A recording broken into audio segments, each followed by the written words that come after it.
Welcome to Star Up Hope Academy. In this video, we are going to see 6th Science, Term 1, Unit 2, Forces and Motion, Part 3. அதாவது இதுக்கு முந்தைய 2 வீடியோக்களில் இந்த forces and motion லெசனுக்கான பகுதிகளை miss கொடுத்துருந்தேன். இது part 3. இந்த பார்ட் 3யை நீங்கள் பார்க்குறதுக்கு முன்னாடி பார்ட் 1, பார்ட் 2 இந்த வீடியோஸ்க்கான லிங்க் நான் டிஸ்கிரிப்ஷனில் கொடுக்குறேன். அதை பார்த்துட்டு அதனுடைய கண்டினியூஷனான பார்ட் 3யை பாருங்கள். அப்போ உங்களுக்கு இந்த லெசன் நல்லா புரியும். ஓகேவா சில்ட்ரன்? இன்னும் இந்த லெசனோட இவால்வேஷனோட லிங்க்கையும் நான் டிஸ்கிரிப்ஷனில் கொடுக்குறேன். அதையும் நீங்கள் பார்த்துக்கோங்க. ஓகேவா? ஸ்பீட் வெர்சஸ் ஸ்லோ, கால ஒழுங்கு மற்றும் கால ஒழுங்கற்ற இயக்கம். Take the case of the hour hand of a clock. In one day it makes 2 rounds. கடிகாரத்தில் மணியை காட்டுற முள்ளை நம்ம எடுத்துப்போம். அது ஒரு நாளில் 2 முறை சுற்றி வருது. Look at a bouncing ball.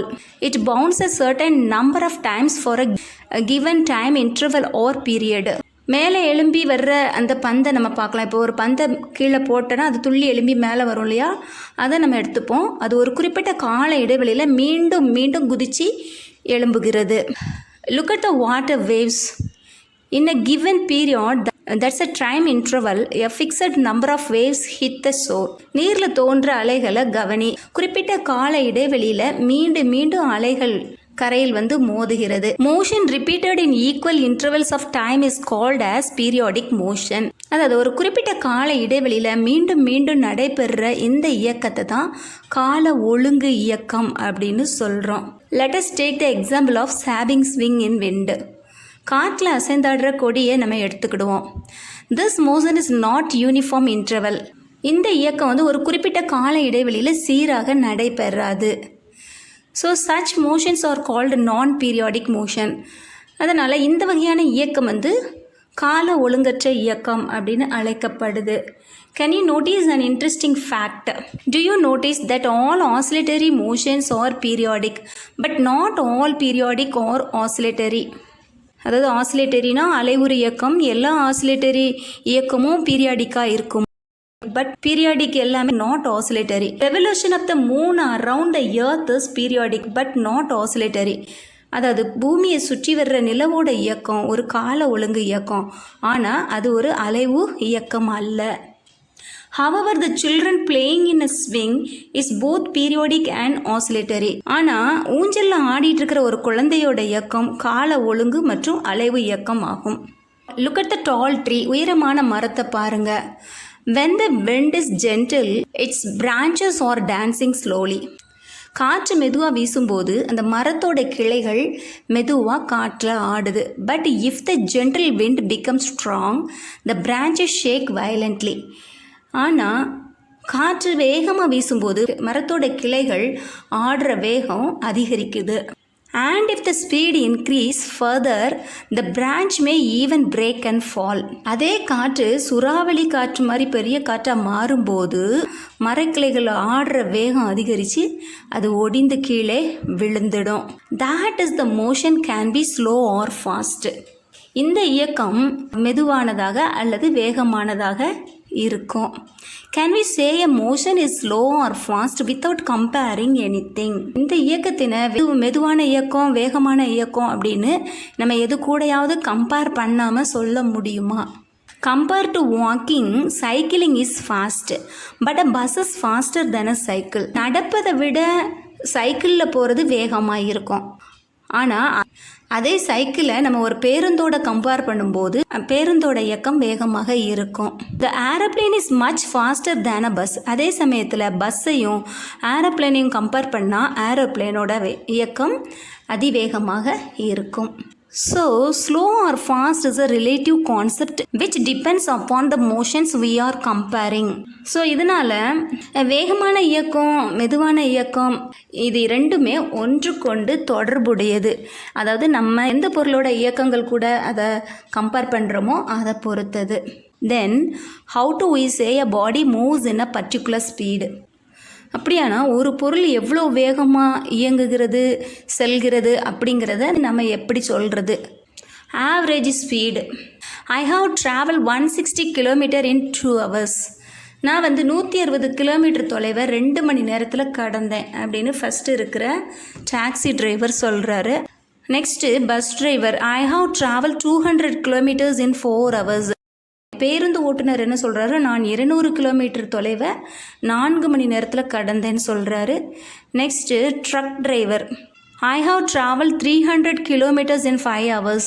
சரக்குந்து ஓட்டுநர் என்ன சொல்கிறாரு, நான் 300 கிலோமீட்டர் தொலைவை 5 மணி நேரத்தில் கடந்தேன்னு சொல்கிறாரு. Can you say we travel with the highest speed? இவர்களில் யார் வேகமாக சென்றார்கள் அப்படின்னு நம்மளால் கூற முடியுமா? இதில் நம்ம கம்பேர் பண்ணி பார்க்கும்போது டாக்ஸி டிரைவர் தான் ஃபாஸ்ட்டாக போயிருக்கிறாரு. அவர் தான் 160 கிலோமீட்டர் 2 ஹவர்ஸில் போயிருக்கிறாரு. நெக்ஸ்ட்டு பஸ் டிரைவர் 200 கிலோமீட்டருக்கு 4 ஹவர்ஸ் எடுத்துக்கிட்டாரு. அதே மாதிரி ட்ரக் டிரைவர் 300 கிலோமீட்டர்ஸ்க்கு 5 ஹவர்ஸ் எடுத்துருக்கிறாரு. ஸோ இதெல்லாம் நம்ம கம்பேர் பண்ணி பார்க்கும்போது டாக்ஸி டிரைவர் தான் வேகமாக ட்ராவல் பண்ணியிருக்கிறாரு. How do we say let us calculate how long they travelled in 1 hour? எப்படி நம்ம சொல்லலாம், அவங்க 1 மணி நேரத்தில் கடந்த தூரத்தை நம்ம கணக்கிடுவோமா? Distance travelled by the car in 1 hour equal to 80 kilometre. அதாவது 160 கிலோமீட்டர் 2 ஹவர்ஸில் கடந்தார். ஸோ 1 மணி நேரத்தில் 80 கிலோமீட்டர்ஸ் கடந்திருப்பார். Distance travelled by the bus in 1 hour, இங்கே 200 கிலோமீட்டரை 4 ஹவர்ஸில் கடக்கிறாரு. ஸோ அப்படியானா 1 ஹவரில் 50 கிலோமீட்டர் கடந்திருப்பார். So 1 hour equal to 50 kilometre போட்டுக்கோங்க. இந்த பக்கம் 200 by 4.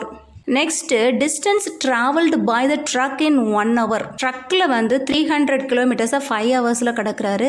அப்போ நமக்கு அவங்க 1 மணி நேரத்தில் எவ்வளோ டிஸ்டன்ஸ் கடக்கிறாங்க அப்படின்னா 300 நம்ம 5ஆல் டிவைட் பண்ணோம்னா நமக்கு என்ன கிடைக்கும், 60 கிலோமீட்டர். 1 ஹவருக்கு 60 கிலோமீட்டர் அவர் ட்ராவல் பண்ணுறாரு. Have you found out, say now.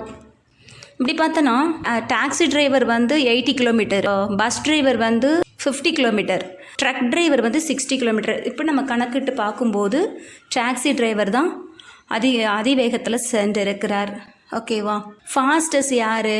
Taxi driver இல்லையா? Fastest 80 kilometre, slowest bus driver 50 kilometre. Have you noticed that saying who is fast and slow is easy when we calculate the distance they traveled in 1 hour? அதாவது 1 மணி நேரத்தில் யார் எவ்வளோ தூரம் பயணம் செஞ்சுருக்காங்க அப்படிங்கிறத நம்ம கண்டுபிடிச்சிட்டதுக்கப்புறமா யார் வேகமாக போனது யார் மெதுவாக போனது அப்படிங்கிறத நமக்கு கண்டுபிடிக்க எளிதாக இருக்குது இல்லையா? இந்த distance traveled by an object in unit time is called average speed of the object. அதாவது யூனிட் அப்படிங்கிறது ஒரு அலகு.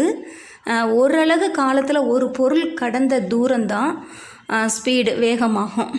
If an object travel a distance in time, then its average speed is equal to distance traveled by time taken equal to d by t. அதாவது டிஸ்டன்ஸுங்கிறது தொலைவு. ஒரு பொருளானது டிங்கிற தொலைவினை டீங்கிற கால இடைவெளியில் கடந்துச்சுன்னா speed equal to d by t, distance by time taken. So இந்த மாதிரி நம்ம ஃபார்முலா யூஸ் பண்ணி ஸ்பீடை நம்ம கண்டுபிடிக்க முடியும். In other words, you divide the distance traveled by the time taken to get the speed. இன்னும் நம்ம இதை வேறு விதமாக கூறோன்னா, ஒரு பொருள் கடந்த தொலைவினை அது எடுத்துக்கொண்ட காலத்தால் டிவைட் பண்ணனா என்ன கிடைக்குமோ அதுதான் ஸ்பீட் ஆகும். Suppose a car travels 300 kilometers in 1 hour. Then we say the speed of the car is 300 km per hour. ஒரு காரு 1 மணி நேரத்தில் 300 கிலோமீட்டர் தொலைவை கடக்கும்போது அதனோட வேகத்தை கிலோமீட்டர் பர் ஹவர் அப்படின்னு நம்ம கூறுறோம். அதாவது 1 மணி நேரத்துக்கு 300 கிலோமீட்டர் தொலைவு அப்படின்னு அதை நம்ம கணக்கிடுறோம். Example, if an object travel 10 meters in 2 seconds, then average speed distance traveled by time taken. ஒரு பொருள் 10 மீட்டர் தொலைவினை 2 நொடியில் கடந்துச்சுன்னா அதை நம்ம எப்படி கணக்கிடுறது? Speed equal to distance travel, அதாவது அந்த பொருள் கடந்த தொலைவு பை டைம் டேக்கன், எடுத்துக்கொண்ட காலம். இதால் நம்ம டிவைட் பண்ணோன்னா 10 மீட்டர் பை 2 செகண்ட். ஸோ அப்போ நமக்கு 1 செகண்டுக்கு 5 மீட்டர் கிடைக்குது. 10 2ஆல் டிவைட் பண்ணால் நமக்கு 5 மீட்டர் கிடைக்கும். ஸோ அப்போ நமக்கு ஒரு நொடிக்கு ஒரு செகண்டுக்கு 5 மீட்டர் ட்ராவல் பண்ணுது. ஓகேவா? Bus takes 3 hours to cover this distance of 180 kilometers. Then its average speed equal to distance traveled by time taken. அதாவது ஒரு பேருந்து வந்து 150 கிலோமீட்டர் தொலைவினை 3 மணி நேரத்தில் கடந்துச்சுன்னா அதோட வேகம் எவ்வளவு? ஸோ நம்ம வேகத்தை கண்டுபிடிக்கிறது, ஸ்பீடை கண்டுபிடிக்கிறதுக்கு formula distance travelled by time taken. So நம்ம இந்த ஃபார்முலாவை பயன்படுத்தி இதை நம்ம கண்டுபிடிக்கலாம். ஸோ அப்போ 180 கிலோமீட்டர் பை 3 ஹவர்ஸ். நம்ம 180 கிலோமீட்டரை 3ஆல் டிவைட் பண்ணனா 60 கிலோமீட்டர் நமக்கு கிடைக்குது. அப்போ அந்த பேருந்து 1 மணி நேரத்தில் 60 கிலோமீட்டர் தூரத்தை கடந்திருக்கு. Please note that meter per second or kilometer per hour comes next to our answer for average speed. What is it? இங்கே நம்ம ஒரு விஷயத்தை தெரிஞ்சுக்கணும். இங்கே என்னன்னா மீட்டர் பர் செகண்ட் அப்படின்னும் கிலோமீட்டர் பர் டைம் அப்படின்னு வருது. இது என்ன? Observe the formula for average speed. வேகத்திற்கான ஃபார்முலாவை கவனிங்க.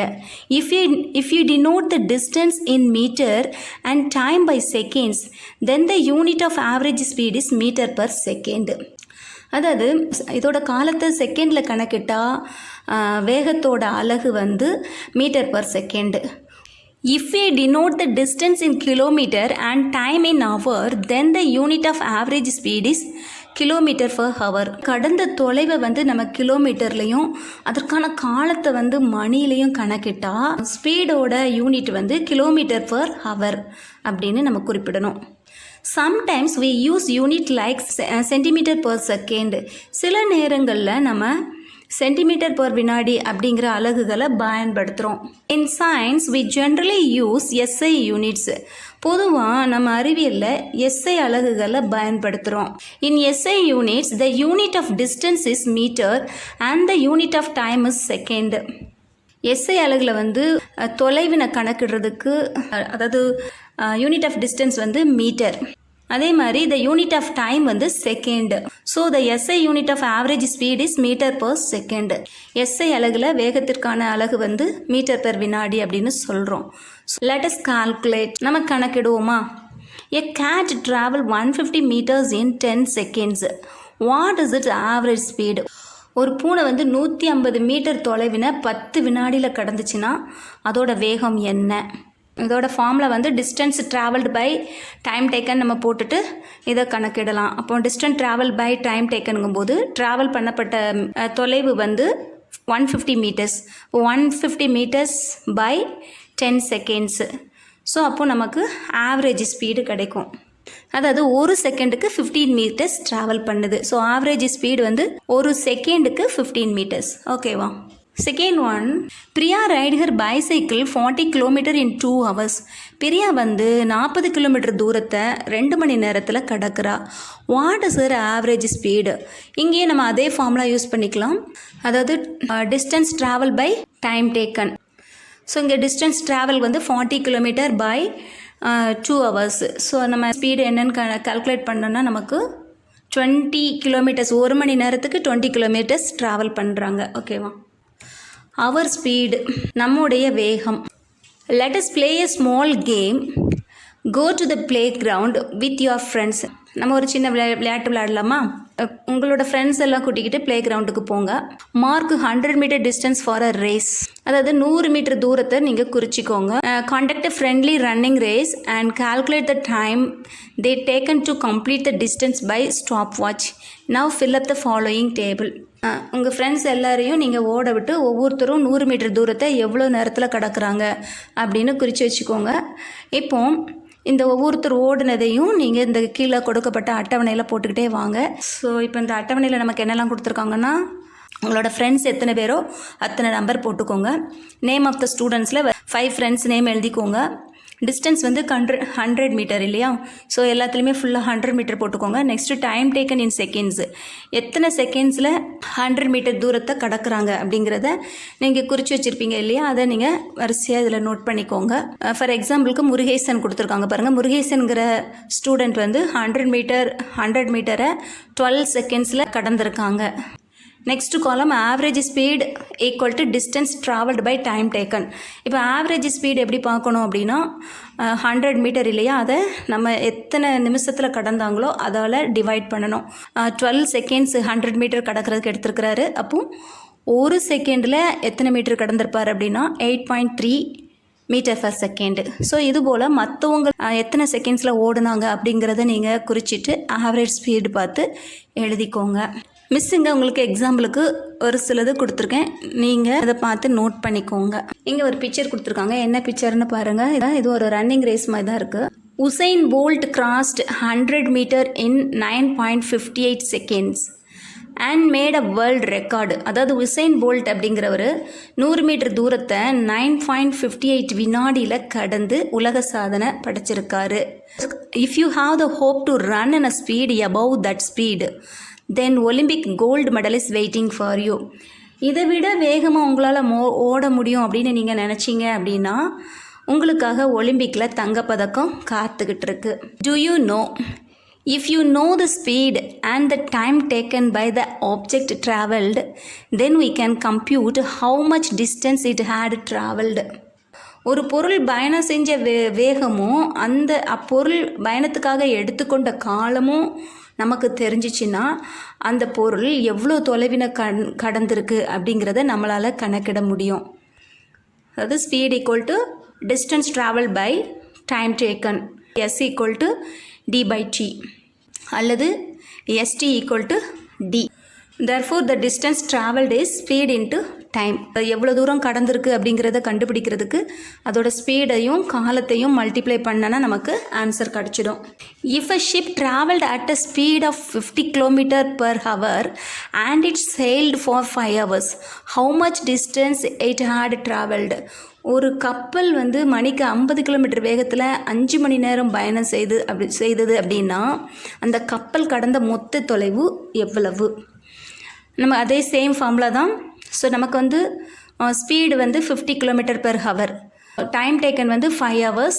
therefore s into t equal to 50 km/h into 5, so equal to 250 km. ஓகேவா? if you know the speed and distance traveled, we can compute the time taken. அதே போல் ஒரு பொருளோட வேகமும் அது கடந்த தொலைவும் நமக்கு தெரிஞ்சுது அப்படின்னா அது பயணம் செய்த நேரத்தை நம்மளால் கணக்கிட முடியும். ஸோ இதுக்கான formula speed equal to distance travelled by t, time taken, that is t equal to d by s. அதாவது distance travelled by speed. Suppose a bus travels at a speed of 50 km/h and has to cover a distance of 300 km. How much time will it take? ஒரு பேருந்து மணிக்கு 50 kilometre வேகத்தில் பயணம் செய்து 300 kilometre தொலைவை கடந்தது அப்படின்னா அந்த பேருந்து பயணம் செய்ய எடுத்துக்கொண்ட நேரம் எவ்வளவு? Time taken equal to distance travelled by speed, that is 300 km per 50 km/h, so equal to 6 hours. ஓகேவா? compute the following numerical problems. if you travel 10 km in 2 hours, your speed is dash km/h. அதாவது நீங்கள் 10 kilometre தூரத்தை 2 மணி நேரத்தில் கடந்தீங்கன்னா உங்களுடைய வேகம் மணிக்கு எத்தனை kilometre? 10 kilometre 2 மணி நேரத்தில் கடக்கிறோம். அப்போ 1 மணி நேரத்தில் 5 கிலோமீட்டர் நம்ம கடப்போம். So your speed is 5 km/h அப்படின்னு போட்டுக்கலாம். Second question, if you travel 15 kilometers in half an hour, you would travel dash kilometer in 1 hour. இங்கே நம்ம 15 கிலோமீட்டர் தூரத்தை அரை மணி நேரத்தில் கடக்க முடியும் அப்படின்னா 1 மணி நேரத்தில் எவ்வளோ தூரத்தை கடப்போம்? அப்படியே டபுள் ஆகும் இல்லையா? 15 கிலோமீட்டர் அரை மணி நேரத்தில் கடக்க முடியுதுன்னா 1 மணி நேரத்தில் 30 கிலோமீட்டர் நம்மளால் கடக்க முடியும். So you would travel 30 kilometer in 1 hour. and your speed is, நம்மளோட ஸ்பீடு எவ்வளோ? km/h 30 km/h. 1 மணி நேரத்துக்கு 30 கிலோமீட்டர். ஓகேவா? if you run fast at 20 km/h for 2 hours, you will cover dash kilometer. நீங்கள் 1 மணி நேரத்துக்கு 20 கிலோமீட்டர் வேகத்தில் 2 மணி நேரம் நீங்கள் ஓடுனீங்கன்னா நீங்கள் கடந்த தொலைவு எவ்வளோ ஆகும்? 20 கிலோமீட்டருக்கு 1 மணி நேரத்தில் கடக்கிறோம். அப்போது 2 மணி நேரம் ஓடுனா 40 கிலோமீட்டர் நம்ம கடப்போம் இல்லையா? So if you run fast at 20 km/h for 2 hours, you will cover 40 kilometer அப்படின்னு எழுதிக்கோங்க. Next fact file. A cheetah is the fastest land animal running with an average speed of 112 km/h. சீட்டா அப்படின்னா சிறுத்தை. லேண்டில் வாழக்கூடிய இந்த animal வந்து ரொம்ப வேகமாக ஓடக்கூடியது. இது வந்து 1 மணி நேரத்தில் 112 கிலோமீட்டர் வேகத்தில் ஓடக்கூடியது. 2.18 யூனிஃபார்ம் அண்ட் நான் யூனிஃபார்ம் மோஷன். சீரான இயக்கம் மற்றும் சீரற்ற இயக்கம். Suppose a train leaves Tiruchirappalli and arrives at Madurai. ஒரு ட்ரெயின் வந்து திருச்சியிலேருந்து புறப்பட்டு மதுரைக்கு வருது அப்படின்னு வச்சுப்போம். Is the train travelled in and uniform speed. அந்த ட்ரெயின் வந்து ஒரு யூனிஃபார்ம் ஸ்பீடில் ஒரு சீரான வேகத்தில் செல்லுமா? First, the train was stationary. When the train left the station, the motion was slow, and only after it left some distance that it gathered speed. ஆரம்பத்தில் அது ஓய்வு நிலையில் இருக்கும். அதுக்கப்புறமா ட்ரெயின் வந்து ரயில்வே ஸ்டேஷன்லேருந்து புறப்படும்போது அதோட இயக்கம் மெதுவாக தொடங்கி கொஞ்சம் தூரம் போனதுக்கப்புறமா அதோட ஸ்பீடு அதிகரிக்கும். After that, it slowed down while crossing bridges and stop at intermediate stations for passengers. அதாவது பாலங்கள் பிரிட்ஜி போன்ற பகுதி வரும்போது அதோட வேகம் குறையும். பேசஞ்சர்ஸ் ஏறி இறங்குற ஸ்டாப் வரும்போது நிற்கும். Finally, as the train approached Madurai, again it slowed and finally came to a halt. கடைசியாக மதுரைக்கு வரும்போது அதோட வேகம் குறைஞ்சி ஓய்வு நிலைக்கு வரும். That is the speed was not same all through the journey time. So இதனால் ஒரு ட்ரெயின் வந்து ட்ராவல் பண்ணுது அப்படின்னா அதோட பயணம் முழுவதும் அதோட வேகம் சீரானதாக இருக்காது. That is the speed was non-uniform. This motion is said to be non-uniform motion. So இப்படி மாறுபட்ட வேகங்களில் செல்றதுனால இதோட இயக்கம் வந்து சீரற்றதாக காணப்படும். ஸோ இதை வந்து நம்ம சீரற்ற இயக்கம் நான் யூனிஃபார்ம் மோஷன் அப்படின்னு அழைப்போம். However, in between the journey, there may have a stretch wherein the train might have been going at a constant speed. என்னதான் இருந்தாலும் அந்த ட்ரெயினோட பயணத்து இடையில ஏதாவது ஒரு குறிப்பிட்ட கால இடைவெளியில் ஒரே வேகத்தில் சென்றிருக்கும். During that interval, the train was moving at uniform speed. That is uniform motion. அந்த கால இடைவெளியில் உள்ள தொடர்வண்டியோட வேகம் சீரானதாக இருக்கும். இதை வந்து நம்ம சீரான இயக்கம் அப்படின்னு சொல்கிறோம். If an object covers uniform distance in uniform intervals, then the motion of the object is called uniform motion. Otherwise, the motion is called non-uniform motion. ஒரு குறிப்பிட்ட கால இடைவெளியில் சீரான வேகத்தில் இயங்கும் பொருளோட இயக்கத்தை நம்ம சீரான இயக்கம் அப்படின்னும், மாறுபட்ட வேகத்தில் இயங்குகிற ஒரு பொருளோட இயக்கத்தை சீரற்ற இயக்கம் அப்படின்னும் சொல்கிறோம். Many motions we see in our day-to-day life are non-uniform. நம்முடைய அன்றாட வாழ்வில் காண்ற இயக்கங்கள் வந்து வேறுபட்ட பல்வேறு இயக்கங்களாக இருக்கும். We will learn more about uniform and non-uniform motion in later classes. இன்னும் இதுபோல் சீரான இயக்கம், இந்த சீரற்ற இயக்கங்களை பற்றி மேல் கிளாஸ் போகும்போது கற்றுக்கொள்ளலாம். மல்டிபிள் மோஷன், அதாவது கூட்டு இயக்கம். Look at the bicycle. What type of motion does the wheel perform? What type of motion does the cycle in total perform? இந்த படத்தில் உள்ள சைக்கிளை பாருங்கள். இது எவ்வகையான இயக்கத்தை மேற்கொள்ளுது? சைக்கிளோட இயக்கத்தை நம்ம முழுமையாக பார்த்தோன்னா அதோட வீலோட இயக்கம் வந்து ரொட்டேஷ்னல் மோஷன். அப்படியே சொல்லண்டு சுற்றி சுற்றி வருது இல்லையா? So rotational motion. இன்னும் அது வந்து ஒரு நேர்கோட்டு பாதையில் செல்லுது இல்லையா? ஸோ அதனால் இங்கே ஒரு லீனியர் மோஷன், நேர்கோட்டு இயக்கம் ஏற்படுது.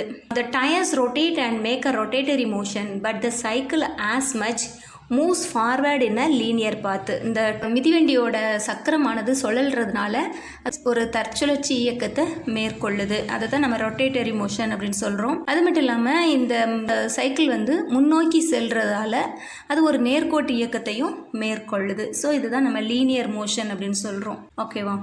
Next, in a nutshell we can classify the motion in terms: A, path; B, if it is periodic or not; C, if the speed is uniform or not. However, in real life the motions are combinations many types. இந்த இயக்கத்தை பற்றி நம்ம சுருக்கமாக சொல்ல போனால், நம்ம பயணம் செய்கிற பாதை கால ஒழுங்குமுறை கொண்டதா அல்லது இல்லையா, சீரான இயக்கமா அல்லது சீரற்ற இயக்கமா அப்படிங்கிற அடிப்படையில் நம்ம இதை பிரிக்க முடியும். மோஷனை 3 டைப்ஸாக இங்கே பிரிக்கிறாங்க. பேஸ்ட் ஆன் பாத்து, based on duration, based on speed. அதாவது பாதையோட அடிப்படையில், கால இடைவெளியோட அடிப்படையில், அண்டு சீரான வேகத்தோட அடிப்படையில். பேஸ்ட் ஆன் பாத்தில் லீனியர் மோஷன் நேர்கோட்டு இயக்கம், கர்வ்லினியர் மோஷன் வளைவு பாதை இயக்கம், சர்க்குலர் மோஷன் வட்டப்பாதை இயக்கம், ரொட்டேட்டரி மோஷன் தற்சுழற்சி இயக்கம், ஆசிலேட்டரி மோஷன் அலைவு இயக்கம், ஜிக்ஸாக் ஆர் இர்ரெகுலர் மோஷன் ஒழுங்கற்ற இயக்கம். பேஸ்ட் ஆன் டியூரேஷனில் பீரியோடிக் மோஷன் அதாவது கால ஒழுங்கு இயக்கம், நான் பீரியாடிக் மோஷன் கால ஒழுங்கற்ற இயக்கம். பேஸ்ட் ஆன் ஸ்பீடில் வந்து யூனிஃபார்ம் மோஷன் அதாவது சீரான இயக்கம், நான் யூனிஃபார்ம் மோஷன் சீரற்ற இயக்கம். இங்கே ஒரு டெய்லர் இருக்கிறாரு. My machine has many of the motions in the above chart, can you list them? என்னோட இயந்திரத்தில் மேலே குறிப்பிட்ட இயக்கங்கள் இருக்குது, என்னென்ன இயக்கங்கள்லாம் இருக்குது கண்டுபிடிங்க அப்படின்னு சொல்லியிருக்காங்க. ஒரு தையல் இயந்திரத்தில் அதாவது ஒரு சீவிங் மிஷினில் என்னென்ன மோஷன்ஸ்லாம் ஏற்படலாம், அதோட ஒரு நீடில் ஊசி வந்து மேலேயும் கீழேயும் போயிட்டே வரும், ஒரு பீரியாடிக் மோஷன் அல்லது ஆசிலேட்டரி மோஷன். அது மட்டும் இல்லாமல் அந்த வீல் நம்ம சுற்றி விடுவோம் இல்லையா, அந்த வீலானது ரொட்டேஷனல் அப்படியே சொல்லண்டுக்கிட்டே இருக்குது, அப்போது ஒரு ரொட்டேஷனல் இயக்கத்தை ஏற்படுத்துது. அது மட்டும் இல்லாமல் இந்த தையல் மிஷினோட பெடல் கால் மிதிப்போம் இல்லையா, முன்னும் பின்னும் நம்ம அதை மேலே கீழே அமைக்கிட்டே இருக்கிறதுனால அங்கே ஒரு இயக்கம் ஏற்படுது, அது ஆசிலேட்டரி அல்லது பீரியாடிக் மோஷன். இந்த வகையான மோஷன்ஸ் வந்து தையல் இயந்திரத்தில் செயல்படுத்தப்படுது. Next multiple motion in a sewing machine. தையல் இயந்திரத்தில் உள்ள பலவிதமான இயக்கங்கள். மோஷன் ஆஃப் த நீடில், தையல் ஊசியோட இயக்கம் எப்படி இருக்கும், அது மேலேயும் கீழேயும் போயிட்டே இருக்கும் இல்லையா. ஸோ தையல் ஊசியோட இயக்கம் வந்து ஆசிலேட்டரி மோஷன். இன்னொரு இயக்கமும் அதில் செயல்படுத்தப்படுது. அது என்னன்னா, ஊசியானது மேலேயும் கீழேயும் போகும், ஆனால் அங்கே விழுற தையல் வந்து ஒரு நேர்கோட்டு பாதையில் வரும். ஸோ அதனால் அங்கே ஒரு லீனியர் மோஷன் ஏற்படுது. So motion of the needle, oscillatory motion, linear motion எழுதிக்கோங்க. மோஷன் ஆஃப் த வீல் வந்து சுழண்டுக்கிட்டே இருக்கும், so rotatory motion. And motion of foot rest அப்படிங்கிறது வந்து நம்ம கால் மிதித்து தையல் மிஷினில் கால் மிதித்து அடிப்போம் இல்லையா, அதை நம்ம கீழே அமுக்குவோம், அப்புறம் மேலே தூக்குவோம், அப்போ கீழே மேலே போயிட்டே இருக்கும். ஸோ இந்த இயக்கம் வந்து ஆசிலேட்டரி மோஷன். ஸோ ஒரு தையல் மிஷினில் வந்து 3 வகையான இயக்கங்கள் ஏற்படுது: oscillatory motion, linear motion, rotatory motion. ஓகேவா? Next 2.2 science today robot. இன்றைய அறிவியல் robot. A bipedal humanoid robot. Robots are automatic machines. Some robots can perform mechanical and repetitive job faster, more accurately than people. அதாவது robot அப்படிங்கிறது தன்னால் இயங்கக்கூடிய ஒரு இயந்திரமாகும். சில ரோபோட்டுகள் வந்து எந்திரங்கள் செய்கிற வேலையையும் மற்றும் சில பணிகளையும் மனிதர்கள் செய்கிறத விட சிறப்பாக, மிக துல்லியமாக, அக்யூரேட்டாக செய்யக்கூடியது. Robots can also handle dangerous materials and explore distance planets. இந்த ரோபோட்டுகள் வந்து ஆபத்தான பொருட்களை கையாளவும் மிக தொலைவில் உள்ள கோள்களை ஆராய்ச்சி செய்கிறதுக்கும் இந்த ரோபோட்டுகள் பயன்படுத்தப்படுது. The terms comes from a Czech word roboto meaning forced labor. Robotics is the science and study of robots. அதாவது forced labor, உத்தரவுக்கு படிந்த ஊழியர் அப்படின்னு இதை தமிழில் சொல்கிறாங்க. ஃபாஸ்ட் லேபர் அப்படின்னு சொல்லப்படுற ரொபாட்டா என்ற செக்கோஸ்லோவியா வார்த்தையிலிருந்து ரோபாட் அப்படிங்கிற வார்த்தையானது உருவாக்கப்பட்டது. Robotics is the science and study of robots. Robotics அப்படிங்கிறது ரோபாட்டுகளை பற்றி அறியும் அறிவியல் பிரிவாகும். What can robots two?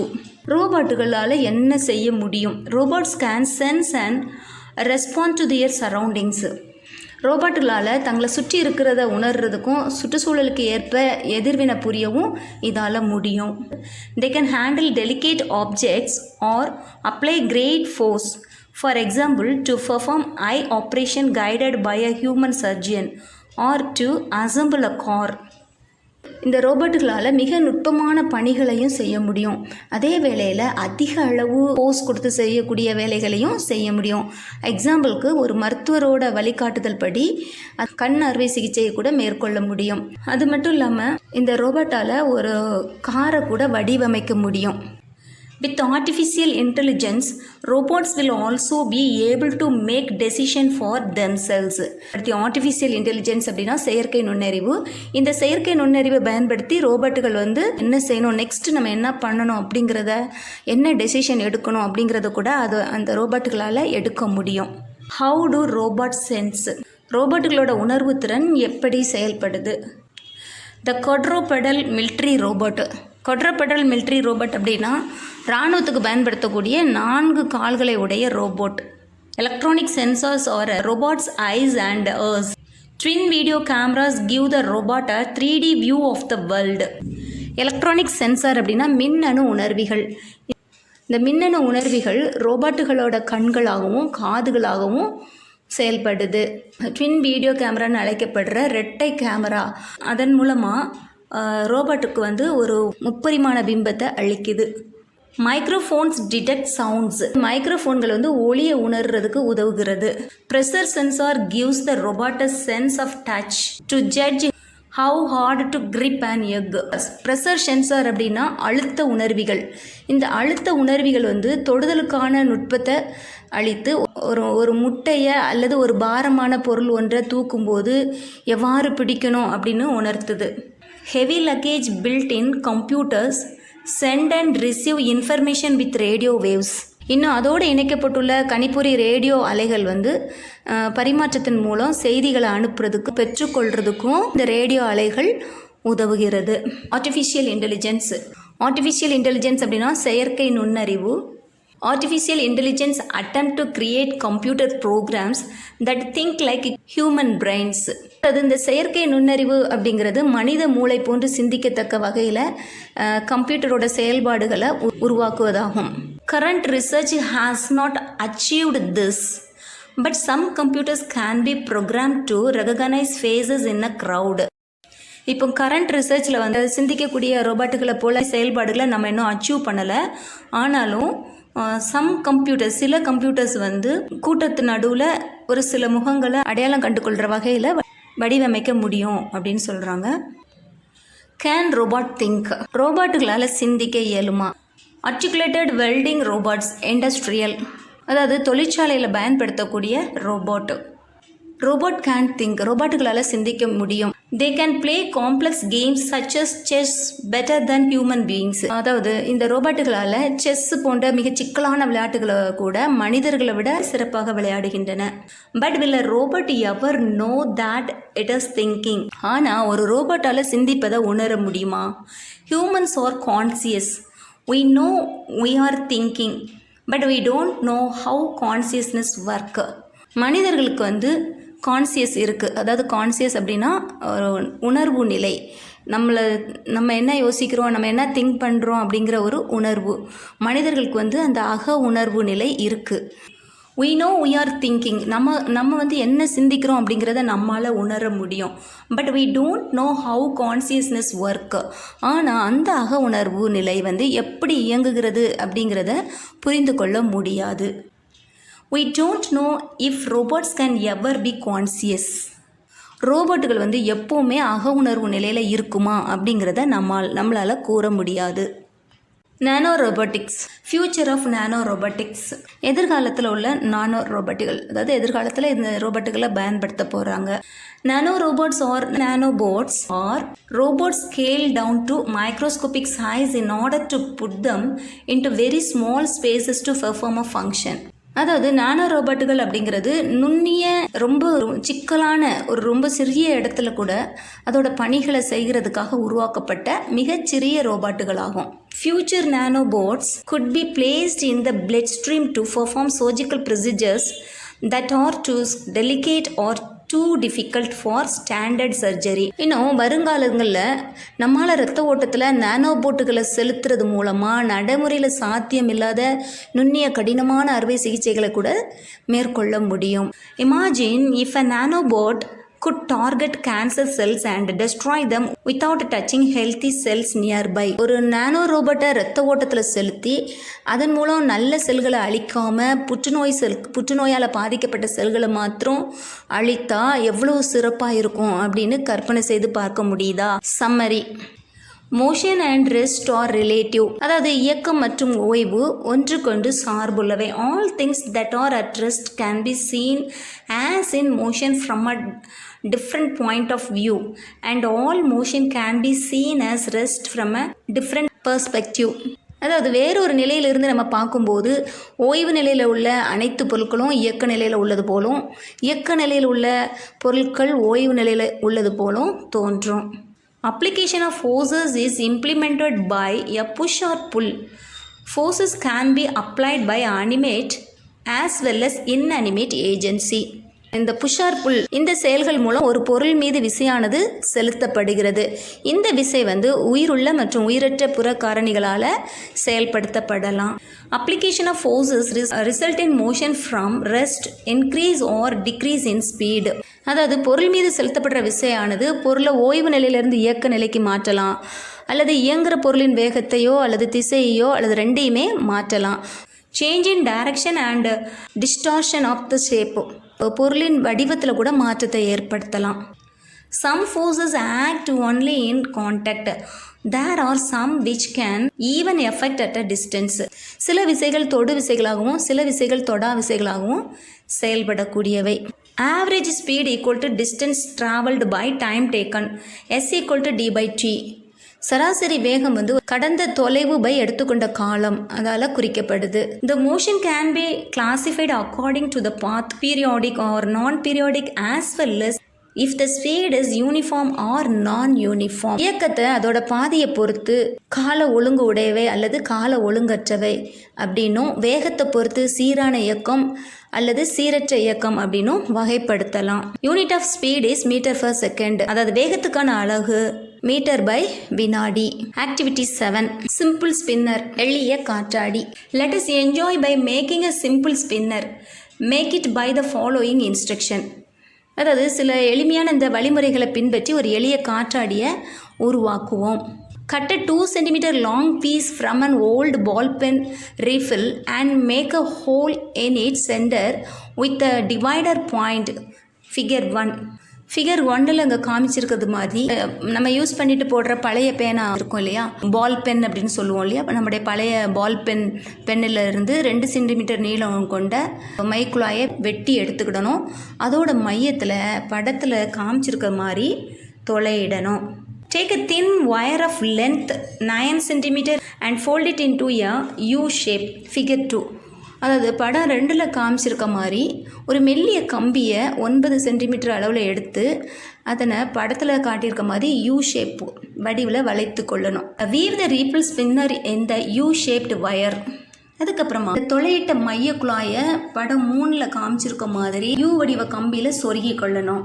Wrap the 2 ends of the wire on the plastic refill, leaving enough clearance for the spinner to rotate. Figure 4. Next அதே பேனாவில் 2 துண்டாக வெட்டணும் இல்லையா, அதில் இன்னொரு நீளமான ஒரு பகுதி இருக்குல்ல, அந்த பகுதியோட 2 முனைகளையும் படத்தில் காட்டியிருக்க மாதிரி யூ வடிவ கம்பியை அந்த முனையில் கட்டணும். On blowing through the refill the spinner rotate. அதுக்கப்புறமா இந்த பிக்சரில் காமிச்சிருக்க மாதிரி பால் பென் குழாய் இருக்கு இல்லையா, அது வழியாக காற்றை ஊதணும். For obtaining maximum speed adjust the wires so that air is directed towards the ends of the spinner. இப்போ வேகத்தை அதிகரிப்பதற்கு கம்பியோட முனைகளில் உள்ள நீளத்தை மாற்றி அமைச்சு நம்ம ஊதுற காற்று வந்து அந்த குழாயோட முனையில் படுற மாதிரிக்கு வேகமாக ஊதணும். ஸோ இப்போ அந்த ஸ்பின்னரானது சுத்த ஆரம்பிக்கும். Have you enjoyed with the simple spinner? Do you observe the motions in the toy? Can you answer the following questions? So இது மாதிரி இந்த எளிய காற்றாடியை வச்சு நீங்கள் விளையாடிருக்கீங்களா? இதோட இயக்கங்களை கவனித்து பார்த்துருக்கீங்களா? கீழே வந்து சில கேள்வி கேட்டிருக்காங்க, அதுக்கு நம்ம பதில் அளிக்கணும். Motion of the air in tube is dash motion. குழாயோட வழியாக செல்கிற காற்றோட இயக்கம் என்ன? அது ஒரு நேர்கோட்டில் தான் போகும். So linear motion. Motion of the refill stick dash motion. அதாவது அந்த ரீஃபில் ஸ்டிக்கோட மோஷன் என்ன? அது என்ன இயக்கத்தை மேற்கொள்ளுது? அது வந்து சுழலுது இல்லையா. ஸோ சுழல்றதுனால ரொட்டேட்டரி மோஷன் தான் அங்கே ஏற்படுது. ஸோ நம்ம ரொட்டேட்டரி மோஷன் எழுதிக்கலாம். Next 3rd question, the toy converts dash motion into dash motion. இந்த காற்றாடி வந்து எந்த மோஷன்லேருந்து எந்த மோஷனுக்கு மாறுது?